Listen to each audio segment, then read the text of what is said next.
Magandang araw po sa inyong lahat. Bali ngayon po, turuan ko na po agad kayo makapag-English gamit po ang subject, verb, indirect object plus direct object. Okay po? So magbigay na po agad ako ng halimbawa. Binilihan ko ikaw ng pagkain. Binilihan ko ikaw ng pagkain. Kapag in English po yan, ang dapat nyo po muna daw i-translate ay yung subject. At ang nakakasama po sa subject, kitang-kita nyo na, yung ko. So yung ko, yan muna ang itatranslate nyo bilang I. Sumunod daw po ay verb. At ang verb po natin ginamit ay itong binilihan bilang bought. Tapos sumunod ay indirect object at ang ginamit po natin dito ay itong ikaw bilang you. Tapos yung direct object po natin ng pagkain bilang some food. So pagsamasamahin lang po natin, I bought you some food. I bought you some food.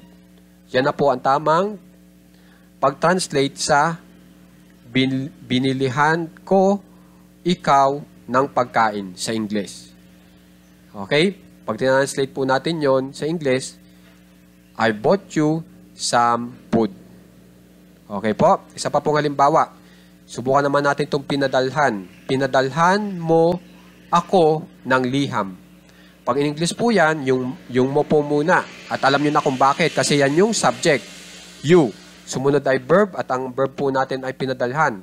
Pag in English po ay sent. Pag dito naman sa indirect object, ang ginamit ko ay ako, me naman.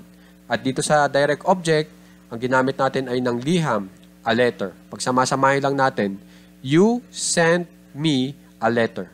You sent me a letter. Para sa pinadalhan mo ako ng liham. Okay po? Bali ngayon po, ang itinuturo ko po sa inyo dito ay yung paggawa po natin ng English sentence ay binubuo po ng subject, verb, indirect object, at direct object. Okay? So ngayon, tandaan nyo po ang gamit ng subject dito. Ang subject po natin dito ay pinag-uusapan. Kaya nga po subject. Tapos, meron siyang gagawing aksyon. Kailangan yung ating pinag-uusapan ay may gagawing aksyon. Yun ang tatandaan nyo. At dahil sa may gagawing aksyon yan, yung aksyon po ay maaaring itumbas dito sa salitang verb. Kasi ang verb po, yan po ay aksyon na salita. Okay? Na pag yan ay nabasa mo, binilihan, pinadalhan, may ideya po na yan ay patungkol sa aksyon. Okay? So, ito pong verb na yan po yung pinaka-aksyon na salita natin, yan po yung isinagawa o ginawa ng ating pinag-uusapan na subject. Binilihan ko. Sino bumili? Ko. O yung ako. Diba? So, kitang-kita nyo na yung verb natin ay ginawa nitong subject. Okay? Na kung saan yung subject natin ay pinag-uusapan. Okay? Sumunod ay itong indirect object. Okay? Ang indirect object naman po ay para kanino mo isinagawa ang naturang aksyon. Bakit mo isinagawa yung naturang aksyon? Para kanino? Pag isinagot mo ay para sa iyo o itong ikaw, yan na po yung indirect object. Okay? At saka tatandaan nyo rin po na ang indirect object po ay siya yung tatanggap ng bagay. Okay? Na yung bagay na sinasabi ko, yan yung direct object naman. Katulad po nitong liham. Sino ba tatanggap ng liham? Hindi ba? Ako. So kung mapapansin nyo, ang tatanggap ng bagay na liham ay itong indirect object na ako. So yung direct object, bagay, yung indirect object, tao po yun. Okay po? Tapos, ipaliwanag ko lang sa inyo. Kung mapapansin nyo, ang subject natin at indirect object, parehong tao yan. Pero kitang-kita nyo na pagkakaiba. Yung subject natin pinag-uusapan at may ginawang aksyon. At ito nga pong nasa verb, yung ginawang aksyon ng pinag-uusapan nating subject. Samantala yung indirect object, tao po siya pero hindi po siya pinag-uusapan. Tandaan nyo na, hindi po pinag-uusapan tapos wala pang ginawang aksyon. Tingnan nyo, wala siyang ginawang aksyon. Kasi ang gumawa po nitong verb natin, na binilihan hanggang inalok ay itong subject natin. Itong indirect object, walang ginawa. Okay? Yun ang pagkakaiba nilang dalawa. Okay? Tapos, punta naman tayo dito sa direct object. Di ba yan yung bagay na tatanggapin nitong indirect object natin? tandaan nyo rin po, ito pong bagay na ito yung direktang maapektuhan sa aksyon na ginawa ng ating pinag-uusapan. Kasi, kung mapapansin nyo, anong binili? Pagkain. So, ang direktang binili ay yung pagkain. Di ba?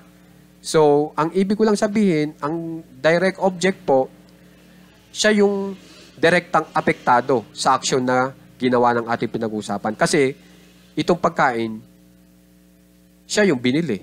So, apektado talaga siya. Di ba? Yun po ang ibig ko sabihin. So, yun ang subject, verb, indirect object, at direct object. At ipinapakita ko na rin po sa inyo yung tamang pagkasunod ng mga salita.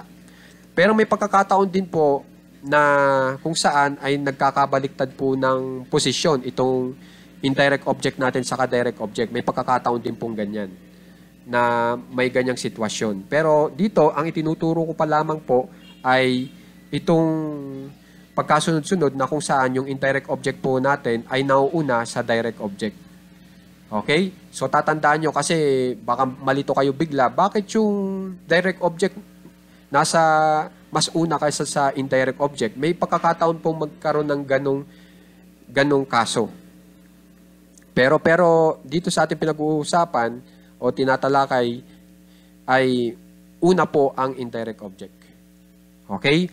Ngayon, paano po natin malalaman na yung ating ginagawang mensahe ay maaring samahan ng indirect object at direct object? Malalaman po natin yan gamit po ang verb. Kaya dapat tandaan nyo po itong mga verb natin. Oras tayo gumamit ng bought, sent, gave, brought, offered, at meron pang iba pang mga verbs na kung saan ay pag ginamit po sila, maaari nating gamitan o samahan ng indirect object at direct object. Kaya tandaan nyo na po itong verbs natin. Pag nakita nyo yan, ibig sabihin, may pag-asa kayong gumawa ng English sentence na may kasamang indirect object at direct object. Okay po? So, sana po may kipag-aralan po ng maigi po itong ating aralin kasi kung mapapansin nyo, ay gamit na gamit po ito. Okay? At saka, makakapag-English po agad kayo dito. Gamit po itong pattern natin ngayon. So, magbigay pa po ako ng isa pa pong halimbawa. Subukan po natin itong Mario. Okay? Inalok ni Mario sila ang mga maiinom. Pag in English po yan, Mario offered them some drinks. Mario offered them some drinks. Okay po? So, ganun lang kadali. Okay? Basta, sundin nyo lang po itong ating pattern. Okay po? Maraming salamat po.